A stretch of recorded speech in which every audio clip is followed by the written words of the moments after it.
One of the biggest arts that I found with all the doctors is they took the time to look at the ovaries, look at their history, and figure out what protocol worked best. To practice individualized medicine. Yeah. Your parents are legends in this town.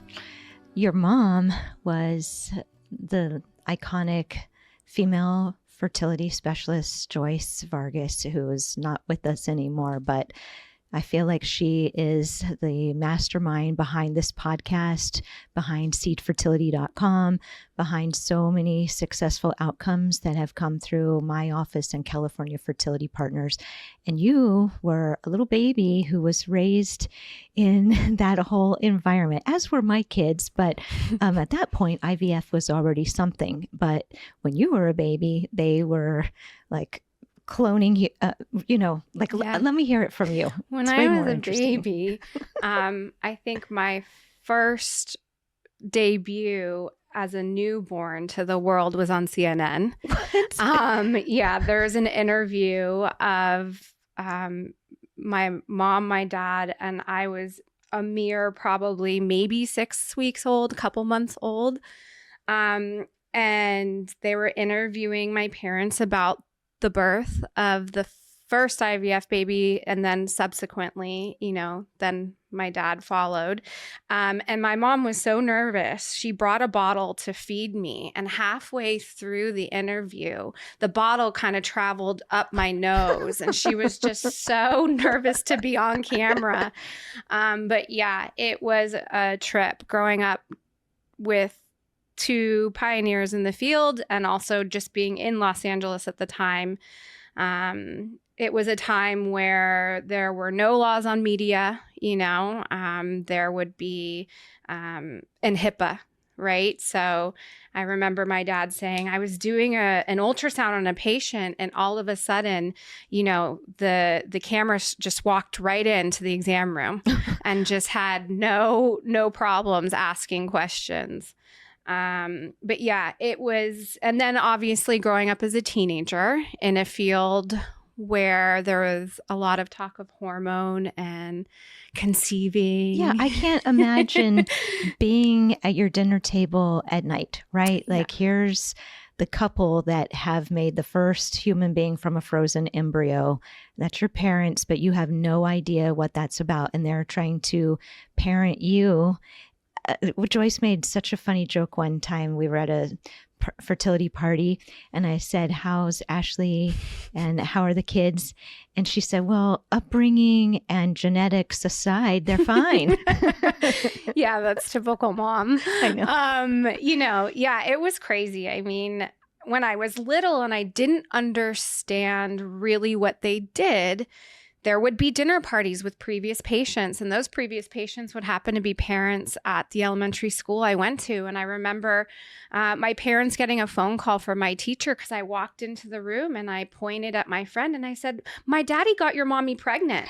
And that person just burst into tears being like, what are you talking about? And I got home that day and they said, listen, your parents do something unique, right? And so it's sometimes best to keep those things private.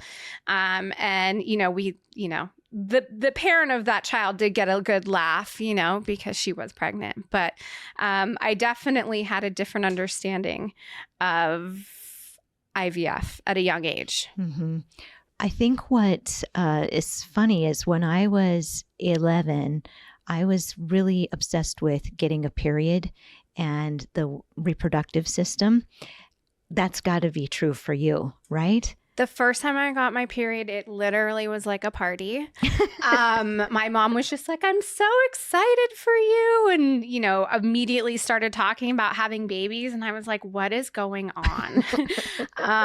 But yeah, it was a crazy time to be a teenager with two parents who were so hyper-focused on the way hormones affect the human body. Mm-hmm. And especially when I started to have my own problems with PCOS, mm-hmm. I was definitely thrown into the world of endocrinology at a young age, and had all kinds of workups.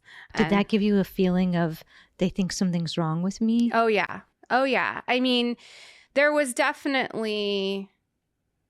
yeah, there was that feeling of they didn't know, I'm 42 now, and at the age of 15, they started trying to work me up for PCOS. And obviously, like anything in the medical field, science just changes, right? So the diagnosis for PCOS back then was very different than it is now.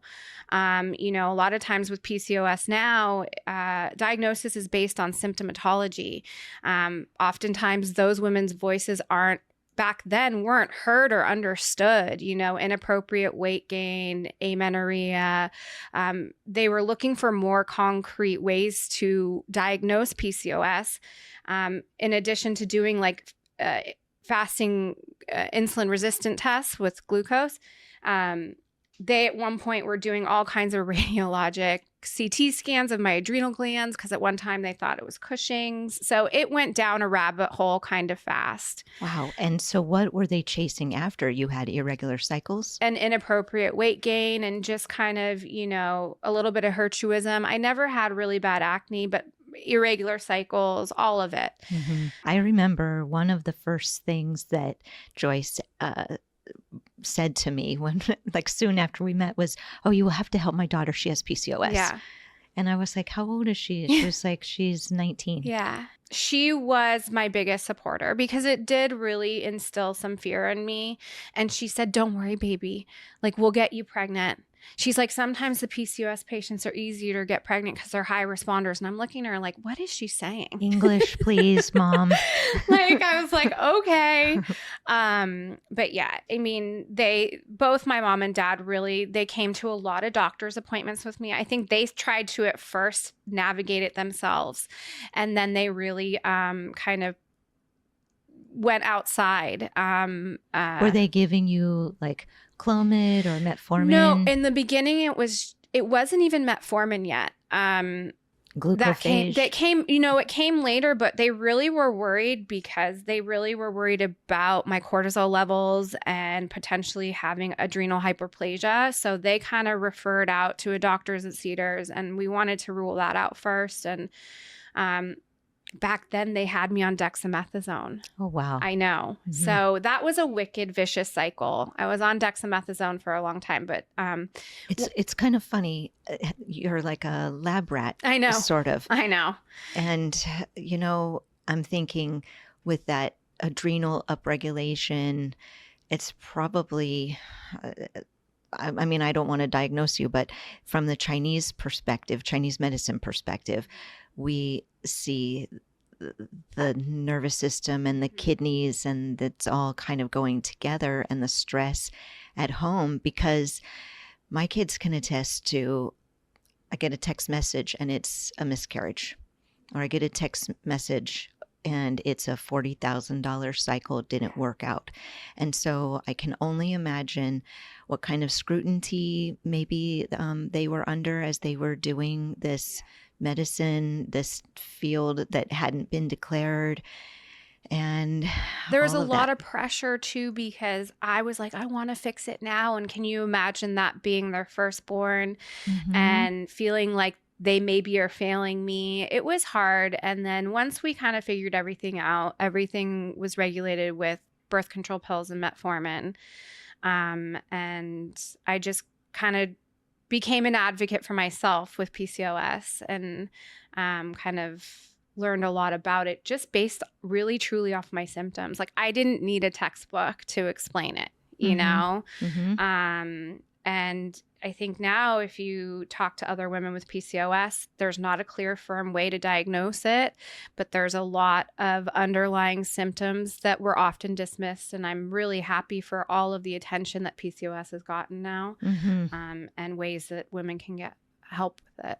Yeah, it's really nuanced. It's such a spectrum, which makes sense with respect to everything that's happening now in evolution and medicine. The spectrum, we're all on the spectrum. What's like some of my patients, they are so concerned with certain developmental things that could possibly happen. And I would like to say, we're all on the spectrum of light.